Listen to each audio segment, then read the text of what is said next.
Essen Studio Créative présente Jésus, la vie quotidienne d'un maître. Un voyageur des espaces-temps retrouve les fragments du mystérieux 5e évangile. Un livre d'Olivier Manitara, lu par Stéphane Despouille. Nous vous souhaitons une bonne écoute.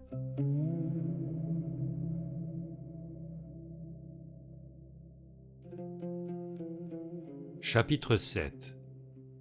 L'esclavage des forces sombres. Le Maître Jésus ne prenait jamais de détour pour parler des choses, et notamment de l'existence des forces sombres, des démons et de l'intelligence noire. Sur ce sujet, son enseignement était le même que celui des Esséniens, qui étaient de grands experts en ces matières délicates. Pour eux, l'existence des démons était justifiée par la loi de la liberté de l'homme. L'homme était placé entre la lumière et l'obscurité, et il avait le choix.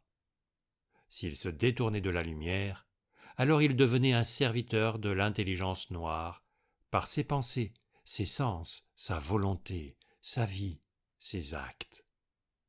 Plus l'intelligence noire parvenait à convertir d'hommes, plus elle devenait puissante et pouvait instaurer son règne militaire et faire triompher ses objectifs de destruction, de maladie, de profanation.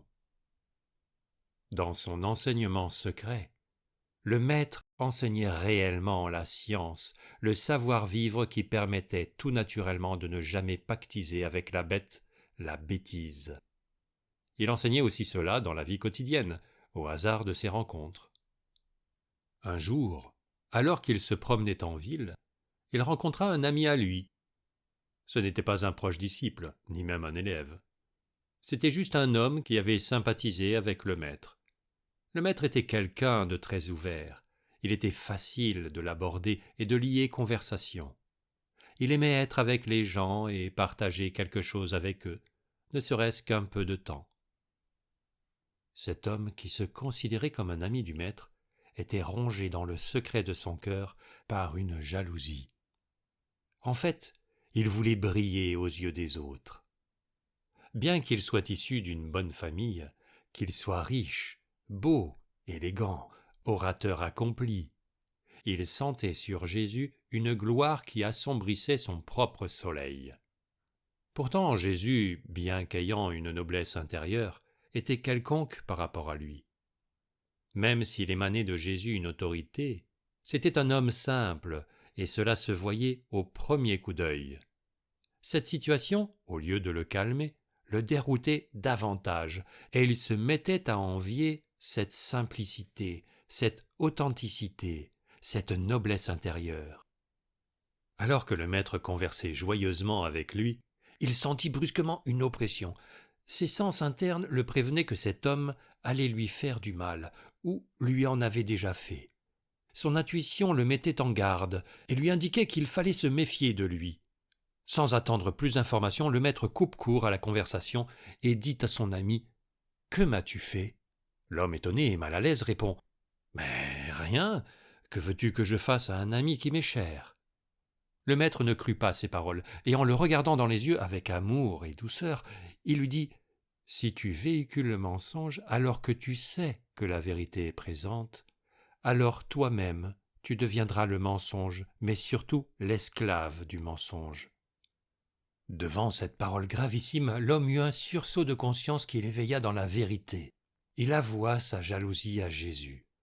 Il lui expliqua qu'effectivement, il avait colporté des informations erronées auprès de personnes influentes qui auraient pu l'aider dans sa démarche, en lui apportant des situations confortables pour qu'il puisse être écouté et entendu dans de meilleures conditions.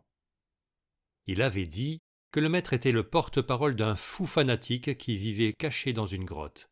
Le maître n'aurait aucune sagesse par lui-même, mais ne ferait que répéter les enseignements de ce fou qui, étant sourd, ne pouvait se manifester par lui-même. La conclusion était qu'il fallait se méfier du maître, car tout ce qu'il disait était faux et dangereux. En écoutant cette étrange confession, Jésus comprit que l'amitié véritable n'est sincère que dans l'épreuve du feu.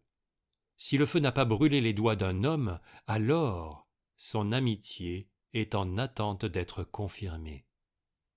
Cet homme a été démasqué dans sa fausse amitié. Il avait honte et il a voulu s'excuser, non pas pour la méchanceté qu'il avait engendrée, mais il voulait en fait se justifier lui-même en se cachant derrière le prétexte de l'ignorance, de la faiblesse et de la jalousie.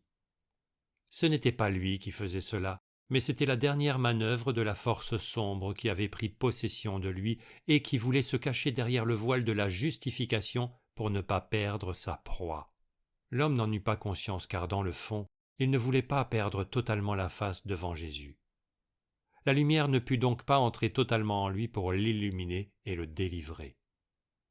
Le maître le regarda et lui dit « Tu seras l'esclave du mensonge pendant des temps et des temps, des vies et des vies. » Ainsi, cet homme, d'incarnation en incarnation, est devenu non seulement un serviteur d'êtres hideux, démoniaques et monstrueux, mais en plus, il n'a pas connu l'amour, la chaleur d'une famille, la douceur de l'amitié, et a été plongé dans la solitude et la froideur de l'isolement, car celui qui a trahi la lumière ne peut faire autrement que de s'associer aux ténèbres, et les ténèbres font leurs œuvres, elles le soumettent en esclavage.